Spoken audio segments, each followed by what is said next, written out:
नमस्कार, मी डॉक्टर श्रीराम कुलकर्णी, लांजा। आज आपण डिहायड्रेशन विषयी थोडक्यात माहिती घेऊया। डिहायड्रेशन म्हणजे नेमकं काय, तर शरीरातील पाण्याचे प्रमाण हे आवश्यकतेपेक्षा कमी होणे, या स्थितीला आपण डिहायड्रेशन असं म्हणतो। यामध्ये शरीरातील पाण्यासोबत आवश्यक क्षार म्हणजेच इलेक्ट्रोलाइट्स यांचं प्रमाण देखील कमी होतं। डिहायड्रेशनची प्रमुख कारणे कोणती, तर अतिसार। जेव्हा एखाद्या व्यक्तीला दिवसातून 6-7 वेळा मोठे जुलाब होतात, पाण्यासारखे जुलाब होतात, किंवा 6-7 वेळा उलटी झाली आहे, अगदी पाणी प्यायला गेलं तरी सुद्धा पाणी उलटतंय, तर अशा वेळेला त्या व्यक्तीला डिहायड्रेशनचा त्रास होतो। तसंच व्हायरल तापामध्ये जेव्हा अतिशय जास्ती ताप येतो, ताप गेला की खूप घाम येतो, अशा वेळेला सुद्धा त्या व्यक्तीला, त्या पेशंटला डिहायड्रेशन दिसून येतं। तसंच अतिश्रम केले, पाण्याचं प्रमाण, पाणी कमी पिलं गेलंय, तर अशा वेळेला सुद्धा डिहायड्रेशन आपल्याला दिसून येतं। डिहायड्रेशनची प्रमुख लक्षणे कोणती, तर जीभ कोरडी होते, जीभ शुष्क होते, ओठ सुकल्यासारखे होतात, त्वचा एकदम शुष्क होते, लघवीचं प्रमाण कमी होतं, लघवी डार्क रंगाची म्हणजे गडद रंगाची होते किंवा लघवीला जळजळतं।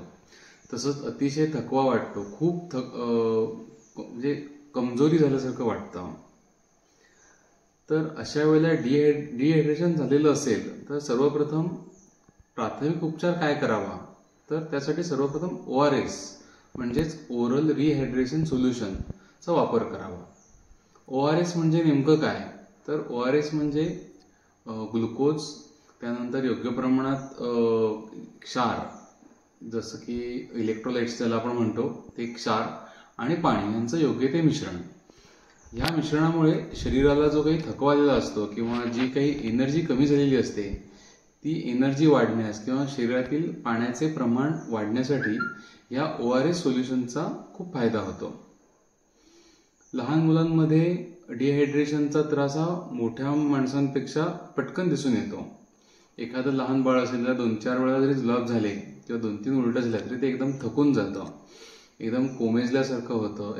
ही परिस्थिती किंवा ही जी कंडिशन आहे ती थोडीशी टेन्शनची असते।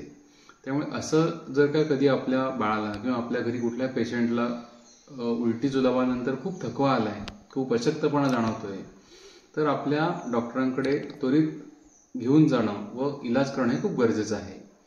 पण तत्पूर्वी ORS चा वापर आपण करू शकता।